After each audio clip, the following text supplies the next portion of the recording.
Have you ever sat in the quiet of your evening and wondered, is this habit helping me feel more connected or more alone? It's a question many carry silently, especially as we grow older. A stage of life where intimacy shifts and where reflection often deepens. Yet despite how common it is, masturbation remains one of the least talked about parts of our private lives. Today we're going to gently open that conversation, not with judgment, not with shame, but with clarity, warmth, and a bit of wisdom from a seasoned doctor who spent decades walking beside people just like you, men and women trying to make sense of their bodies, emotions, and needs in a new season of life. Together, we'll explore what daily masturbation really means, not just physically, but emotionally, relationally, and mentally. You might be surprised by what you learn, and you may walk away with a new perspective, one that honors both your body and your spirit. So if you've ever had quiet questions you didn't know how to ask, stay with me. Let's unpack this together, gently, openly, and with care. Masturbation, why it still matters. Let's begin with something most of us have experienced but rarely speak about openly. The quiet, curious act of self-discovery we call masturbation. For many, it began as a whisper in youth, unspoken and unexplained, tucked away behind closed doors and unanswered questions. Now, in the later chapters of life, some still carry those same questions, unsure whether this long-held habit is something to be proud of, ashamed of, or simply accepted. Imagine Richard, a 61-year-old retired accountant who lives alone in Oregon. When he was a boy, no one taught him about his body. There were no open conversations, no thoughtful guidance, only silence and an occasional warning wrapped in shame. As an adult, he's still unsure. Is it normal to still feel this urge? Is it harmful if it becomes a part of daily life? And perhaps most importantly, what does it say about him? The truth, dear listener, is this. Masturbation is a natural and deeply human experience. It's not bound by age, gender, or background. It's a quiet way of exploring your body, releasing built-up tension, and at times simply finding comfort in your own presence. It carries no risk of disease or heartbreak. It's safe, it's private, and when done in balance, it can be part of a healthy emotional and physical routine. For some, especially in their golden years, this simple act can become a form of intimacy when a partner is no longer there. For others, it serves as stress relief at the end of a long, solitary day. And for many, it's just a way to feel connected, not to anyone else, but to themselves. Yet as with all things in life, the key lies in moderation. When masturbation becomes a daily habit, it's important to pause and reflect. Is it still bringing you peace, or has it become something you do out of boredom, loneliness, or even habit? When anything becomes too frequent, it can crowd out other parts of our lives. Sleep, energy, even social connection. As one wise doctor once said, understanding your body is one of the greatest acts of self-respect. This isn't about judging yourself. It's about checking in with compassion. Being curious, not critical. So whether you find yourself engaging occasionally or it has quietly become a part of your daily rhythm, remember, the goal is never perfection. It's balance. Your body, even now, is worthy of understanding and care. And if this habit lives in your life, let it live alongside kindness, mindfulness, and self-respect. Because you, just as you are, deserve that. How your body responds over time. Now that we've opened the door to honest conversation, let's gently step into a deeper understanding. How frequent masturbation affects your body, especially as we grow older. You may be wondering, if it's such a natural act, could there really be any downside? That's a thoughtful question, and the answer, as with many things in life, lies in balance. Let's begin with what's good. Because when practiced mindfully, masturbation can offer real, measurable benefits to your physical well-being. After orgasm, your body releases calming hormones like dopamine and oxytocin. These help soothe your nervous system and ease you into restful sleep. For many older adults who struggle with insomnia, this can feel like a gentle lullaby from within.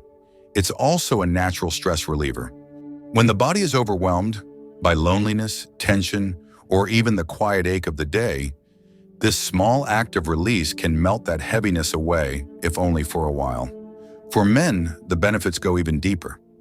Regular ejaculation can support healthy blood flow and prostate function, helping preserve vitality where it matters most. And for women, this quiet connection with oneself can strengthen the pelvic floor muscles, the very ones that help with bladder control, comfort, and overall reproductive health. Masturbation, unlike partnered sex, carries no risk of sexually transmitted infections or unexpected pregnancy. It is in many ways the safest form of sexual expression. But as with all pleasures, when indulged without awareness, problems can slowly emerge. I once met a man named Harold, 63, who came to me puzzled by persistent soreness. It wasn't until we talked openly that he realized his daily habit, paired with dry, hurried technique, was irritating his skin. His situation wasn't rare, and fortunately, it was simple to resolve. More gentle care, better lubrication, and a little less frequency. His body just needed a break, a moment to breathe. Another point to consider is sensitivity. When the same type of stimulation happens too often, the body sometimes starts to dull its response. It doesn't mean something is broken. It just means your body's asking for a change of pace. Often, this can be reversed with rest, patience, and trust. Lastly, there's energy. While an orgasm can be wonderfully relaxing, doing it too frequently, especially without physical recovery time, may leave you feeling a little foggy or drained. Your body, like a finely tuned instrument, needs time to replenish. But here's the hopeful truth. The body is wise, adaptable, and resilient. When you listen to it, when you adjust gently with kindness instead of guilt, it responds with strength. As Dr. Raymond, a seasoned physician, once told me, your body doesn't need perfection. It just needs your respect. Let that be your guide when it becomes more than just relief. Now that we've gently explored the physical effects, let's turn inward, toward the quieter, often overlooked world of our emotions. The psychological impact of daily masturbation can be more subtle but just as important. And because our minds and habits are deeply intertwined, this is where understanding becomes even more essential. Let me introduce you to Leonard, a thoughtful 59-year-old who reached out to me during his second year of retirement. With more free time and fewer demands on his schedule, Leonard began filling his quiet afternoons with familiar comforts, one of which was masturbation. At first, it brought a sense of calm, a way to unwind after years of structure and stress. But over time, something shifted. It wasn't just an occasional moment of release anymore. It became routine, not out of joy, but out of habit. Whenever he felt lonely or unsettled, this was where he turned. And slowly, that freedom started to feel like a dependency. That's the first emotional layer we must gently explore, the difference between relief and reliance. When done mindfully, masturbation can be a grounding experience, a way to reconnect with yourself. But when it becomes your only escape from stress, anxiety, or sadness, it risks becoming more of a crutch than a comfort. Rather than addressing the source of your emotional unrest, it may only quiet the symptoms, leaving deeper needs unspoken. Another tender thread we must touch on is shame. Many older adults, especially those raised in more conservative times, were taught that this private act was something to hide, even fear. And so, decades later, that shame lingers like an old coat we never quite took off. But here's the truth. Shame serves no one. It builds walls, not wisdom. Reframing masturbation as a natural, human experience, one of curiosity, not condemnation, can help you reclaim a sense of dignity in your relationship with yourself. There's also the modern concern of pornography, often tied to frequency. For some, visual stimulation becomes tightly woven into the habit, and over time, expectations shaped by screens can distort real-life intimacy. If pleasure begins to feel disconnected from connection, if closeness with a partner feels less satisfying, it's worth reflecting on whether what once served you still does. So how do we find balance again? It begins with one question. Am I choosing this, or am I escaping into it? From that awareness, gentle changes can emerge. Maybe it means pausing now and then to breathe instead, or rediscovering old hobbies, or simply calling a friend. As one wise doctor once told me, your mind doesn't ask for perfection, it asks for kindness. Your emotional landscape deserves care. Your habits deserve reflection. And above all, you deserve to feel at peace with yourself, not just physically, but deeply, sincerely within. How it affects love, intimacy, and distance. Now that we've explored the physical and emotional sides of daily masturbation, let's take a quiet step into its effects on our relationships, with partners, family, and even ourselves. Though this habit is private by nature, it doesn't exist in a vacuum. The choices we make in solitude often echo into the spaces we share with others. Take the story of Martin, a 62-year-old retired piano technician from Michigan. For over 3 decades, he shared his life with his wife, Elaine. Their bond was rooted not just in romance, but in laughter, shared routines, quiet dinners, and the simple comfort of knowing someone was always there. But as Martin transitioned into retirement, he found himself withdrawing, slowly, almost unnoticed. Instead of spending evenings watching their favorite shows or walking around the block hand in hand, he began turning inward. His private habit, which once felt like a small personal act, started to edge out those moments of connection. Elaine didn't complain, but she grew quieter, more distant. And in time, Martin noticed a quiet emptiness between them. This brings us to the first ripple: isolation. When solitary habits begin to replace time one spent in connection, talking, touching, laughing, it's easy to drift apart without realizing it. The habit itself isn't inherently harmful, but it can be a quiet signal that something deeper might need your attention. Perhaps loneliness, boredom, or simply a longing for renewal.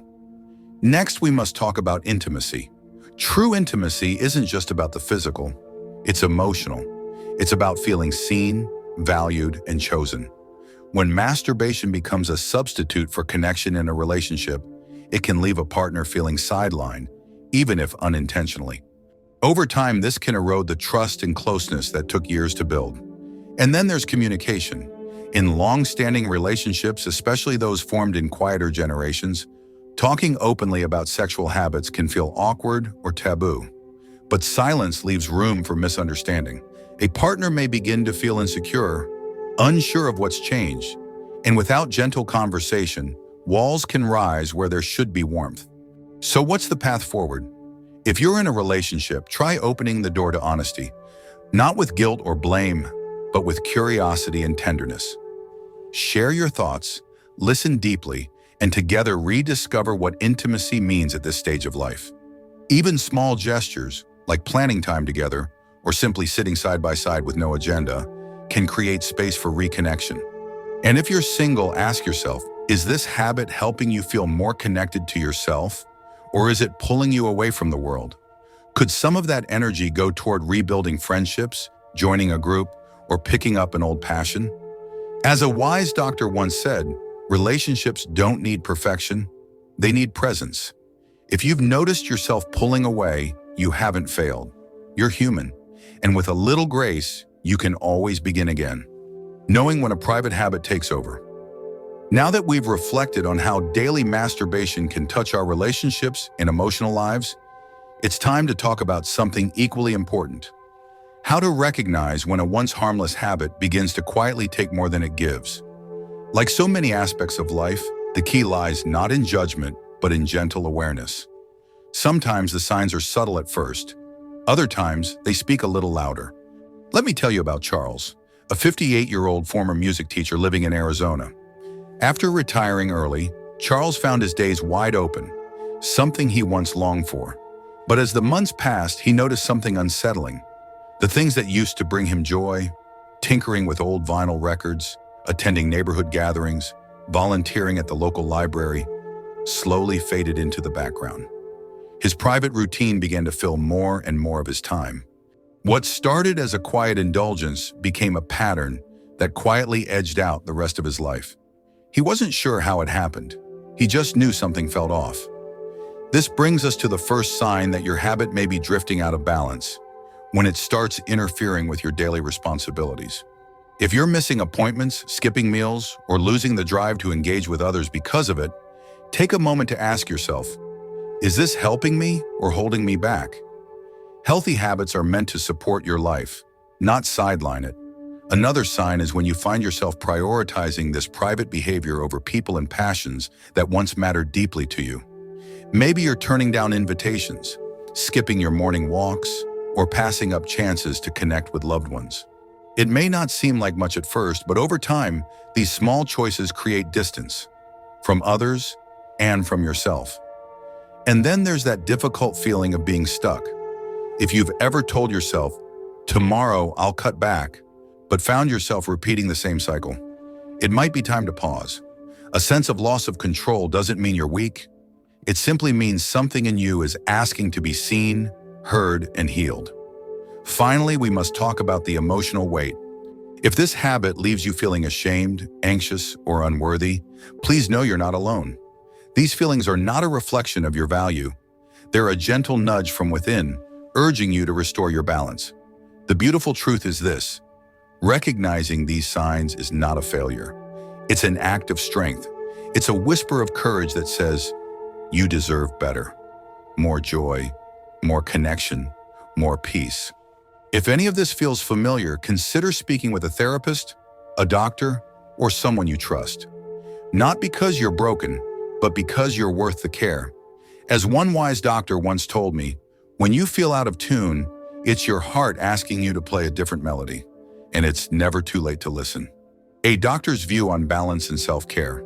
To close this journey with wisdom and calm, let's pause and listen to the perspective of someone who's walked alongside countless individuals, not just as a physician, but as a compassionate guide.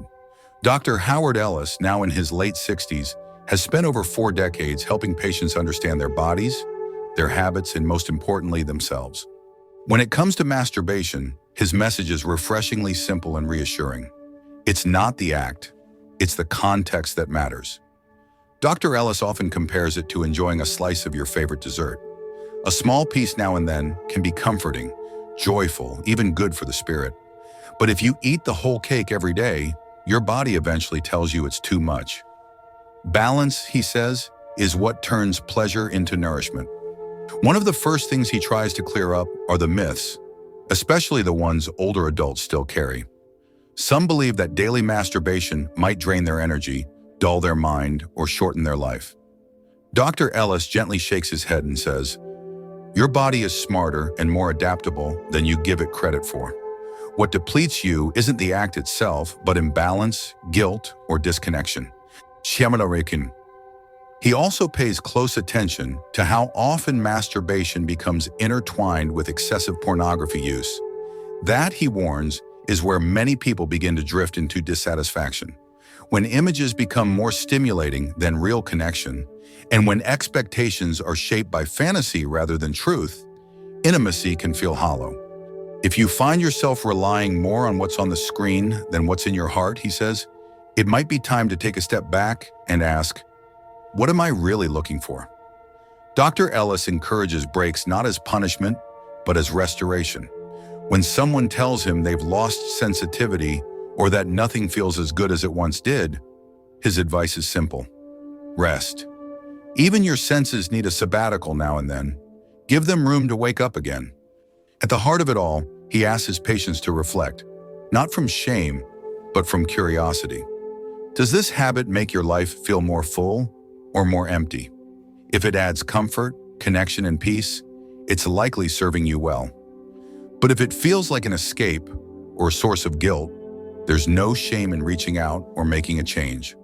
Dr. Ellis's gentle reminder is this: masturbation, when done in awareness and balance, is not a problem to fix.